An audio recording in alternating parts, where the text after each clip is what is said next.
2021 के बाद super over हुआ, तब भी दिल्ली कैपिटल्स थी और आज दिल्ली कैपिटल्स है। दिल्ली कैपिटल्स ने राजस्थान रॉयल्स के जेब में मैच था और उसे ऐसे छीन लिया कि राजस्थान रॉयल्स ना तो खुशी के आंसू आ रहे ना तो गम के आंसू आ रहे।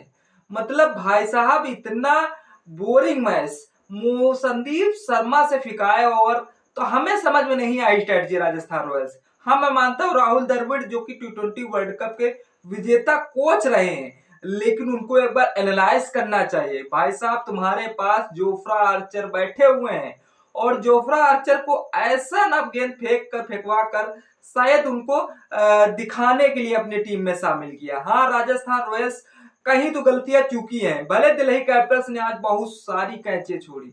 हाँ भाई साहब, कैचे तो इतनी छोड़ी कि मतलब राजस्थान रॉयल्स तो चाहे अच्छी तरीके से विन कर लेती। संजू सैमसन का रिटायर होना, यशस्वी जायसवाल की 50 होना, लेकिन नीतीश राणा जिस तरह से 50 होकर उसके बावजूद विकेट होना, ये राजस्थान रॉयल्स के लिए सभी अटकलें लग जाती हैं। तभी यह शायद सुपर ओवर हुआ है। मतलब टीम दिल्ली कैपिटल्स ने जिस तरह से आरआर को 188 रनों का टारगेट दिया था, लेकिन जिस तरह से सुपर ओवर तभी संभव हो पाया जब मिचेल स्टार्क के हाथों में गेंद थी। हाँ, एक ओवर में 10 रन बनाने थे और मिचेल स्टार्क अच्छी तरीके से जानते थे किस तरह से हमें करना है इस गेंद को फिनिश। लेकिन वो जिस तरह से वही हुआ जो शायद होना था राजस्थान रॉयल्स के साथ। हाँ, राजस्थान रॉयल्स इस मैच में भले पकड़ नहीं बना पाई, लेकिन पकड़ बनाते बनाते भाई साहब फिसल जा रही है।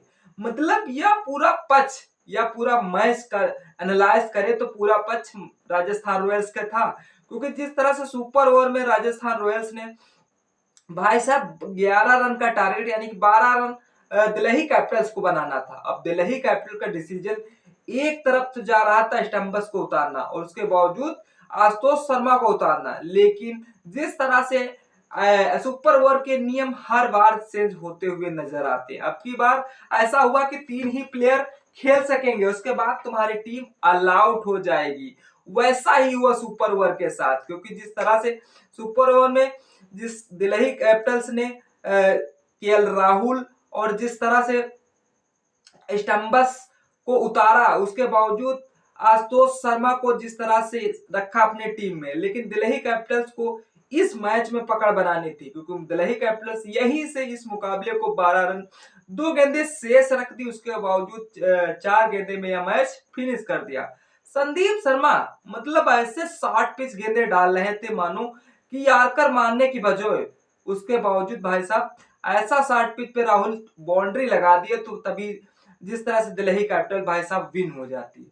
मतलब एक तरफ मिचेल स्टार्क यार्कर पे यार्कर झोंके चले जा रहे हैं, लेकिन संदीप शर्मा बाउंसर से क्या कर लोगे भाई साहब। अगर शॉर्ट पिच यही होता बल्ला जल्दी चला देंगे तो गेंदबाज का फायदा होगा, और जिस तरह से अगर बल्ला लेट चलाता है तो बल्लेबाज का फायदा हुआ। केएल राहुल थे यार, केएल राहुल अच्छा सीजन चल रहा है, दिल्ली कैपिटल्स के लिए खेल रहे हैं, और उसके बावजूद दिखा दिया केएल राहुल ने कि मैच को कैसे जीता जाता सुपर ओवर। हाँ, सुपर ओवर तब भी सनराइजर हैदराबाद को हराया था 2021 में, और जिस तरह से 1453 दिन का ही गैप हुआ, उसके बावजूद ये 2025 में भी सुपर ओवर हुआ। मतलब राजस्थान रॉयल्स की कहीं तो गड़बड़ी हुई है। भले एक तरफ दिल्ली कैपिटल्स ने कैचों में मिसिंग की, यहां तक मैच पहुंचा, उसके बावजूद जिस तरह से राजस्थान रॉयल्स का कॉम्बिनेशन न मिलना रनआउट पे, मतलब सुपर ओवर में भाई साहब 2 रन आउट हुए हैं, जहां तक कम से कम 16 रन का टारगेट देना था राजस्थान रॉयल्स को, भाई साहब बस 12 रन का ही टारगेट दिया, वो भी दिल्ली कैपिटल्स को। हाँ, दिल्ली कैपिटल्स के लिए सीजन भले 2024-2023 बाकी सीजन भले फ्लॉप रहे हो, लेकिन 2025 में वह सोने के सुहागा साबित हो रहे हैं भाई साहब।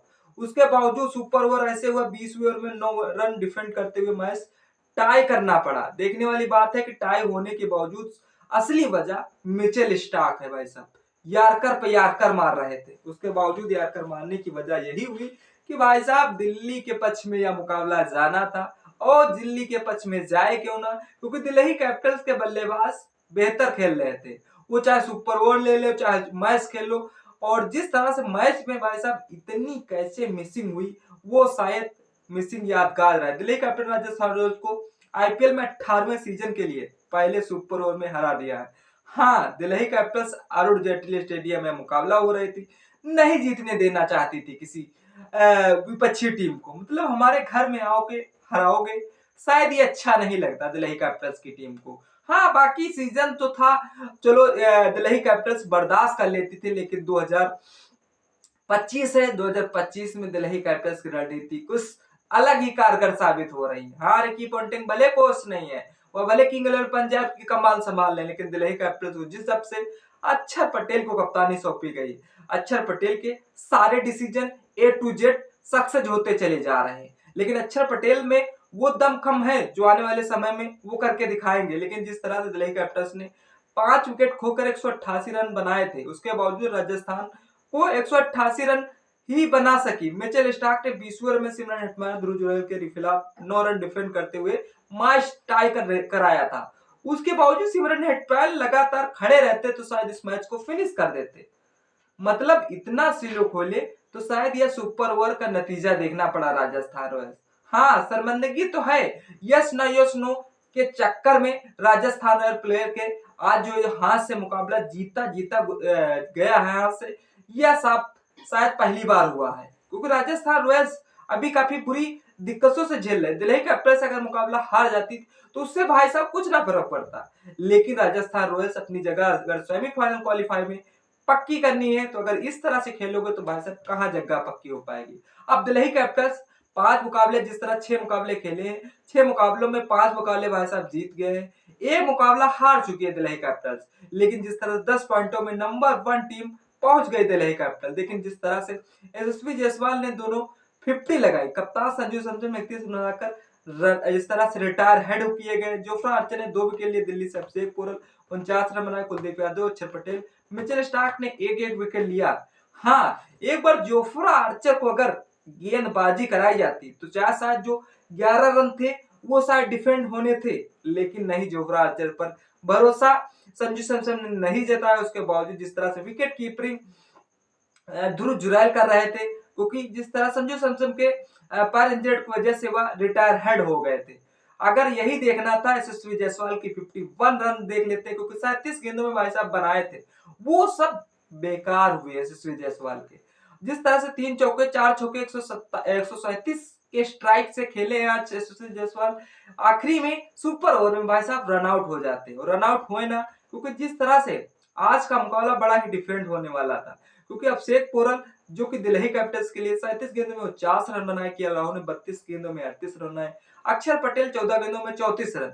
मतलब कप्तान अक्षर पटेल इस टीम दिल्ली कैपिटल्स के लिए बहुत ही बेस्ट ऑप्शन है। मतलब उनके लिए जो डिसीजन ले रहे एकदम बेस्ट तरीके से लेते चले जा रहे हैं। आशुतोष शर्मा की जगह अक्षर पटेल को भी टीम में रखा जा सकता था, सुपर ओवर की बात कर रहे हैं। उसके बावजूद अक्षर पटेल ने अपने आप को पीछे रखा, लेकिन आशुतोष शर्मा को आगे कर दिया, क्योंकि अक्षर पटेल जानते हैं कि हम कारगर साबित नहीं चल रहे हैं, तो शायद हमारे जो प्लेयर है वो अच्छा सीजन में खेल रहे हैं, उसको आगे लाओ। उसके बावजूद अगर जो 3 प्लेयर थे, उसके बावजूद जोफ्रा आर्चर ने 4 ओवर फेंके 32 रन, 2 विकेट चुकाए, वरिंद हसरंगा ने 4 ओवर फेंके 38 रन, 1 विकेट, महेश तिछाना ने 4 ओवर 40 पे 1 विकेट चाहिए। 100 दिल्ली कैपिटल्स ने 188 पर 5 विकेट ऑलरेडी खो दिए थे, लेकिन फिर राजस्थान रॉयल्स 188 रन चेस करने उतरती है मैदान पर, और तभी कुछ अजनबी देखने को मिलता है, क्योंकि काफी दिनों से खामोश था सुपर ओवर देखने को। काफी फैंस भी निराश थे कि यार सुपर ओवर होगा तो होगा कब, लेकिन आज फाइनली वो दिन देखने को मिल गया। लेकिन वो फिरा किस तरह, दिल्ली कैपिटल्स। हाँ, भले 2021 में दिल्ली कैपिटल्स भी सुपर ओवर आया था, और जिस तरह सनराइजर हैदराबाद की टीम थी सामने, आज सामने बैठी राजस्थान रॉयल्स, उन्हें पटकनी दे दी थी। वो फिर दूसरे मुकाबले में सनराइजर हैदराबाद को भी पटकनी देती थी। सुपर ओवर में दिल्ली कैपिटल्स तो मास्टरमाइंड हासिल कर लिया।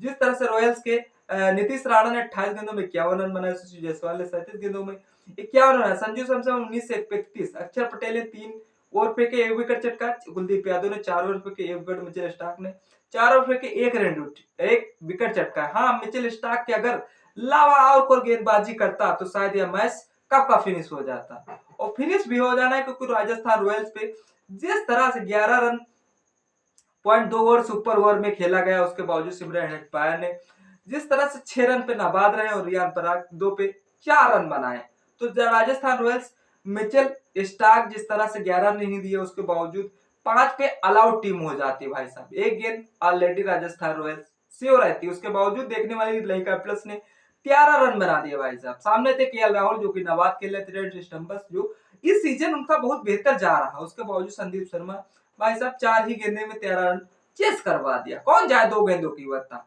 उस तरह से यह देखने को मिला। आज जो मुकाबला हुआ उस मुकाबले में बढ़िया तरीके से खेला गया मुकाबला, लेकिन एक तरफ जो मुंबई इंडियंस, दूसरी तरफ सनराइजर हैदराबाद। आज मुकाबला के दोनों कड़ी टीम में है, क्योंकि दिन दोनों टीमों के आगे अभी तक जो पिछला रिकॉर्ड सनराइजर हैदराबाद ने 247 रन का चेस किया था। मुंबई इंडियंस भी काफी फॉर्म में आ चुकी है, लेकिन वानखेड़े में जिस तरह छोटा स्टेडियम है वहां पे बैक टू बैक बाउंड्री लगने की असंभव है, क्योंकि दानों की शक्ति अब वापस आ चुकी है भाई साहब। अब देखना यह होगा कि सनराइजर हैदराबाद टीम भले 4 मुकाबले लगातार हार के आई, उसके बावजूद 5वां मुकाबला खेलना है, उसके बावजूद फिर देखना यह होगा कि मुंबई इंडियंस 2 मैच जीते हुए 6 मैचों में अब क्या कर सकती है मुंबई इंडियंस, ये तो वक्त ही बताएगा। आप इन दोनों टीमों में कौन सी टीम विन होगी। कमेंट सेक्शन खुला है, कमेंट जरूर करिएगा। तब तक इस वीडियो को मजा लीजिए, फिर मिलते किसी नेक्स्ट वीडियो से, तब तक के लिए जय हिंद जय भारत।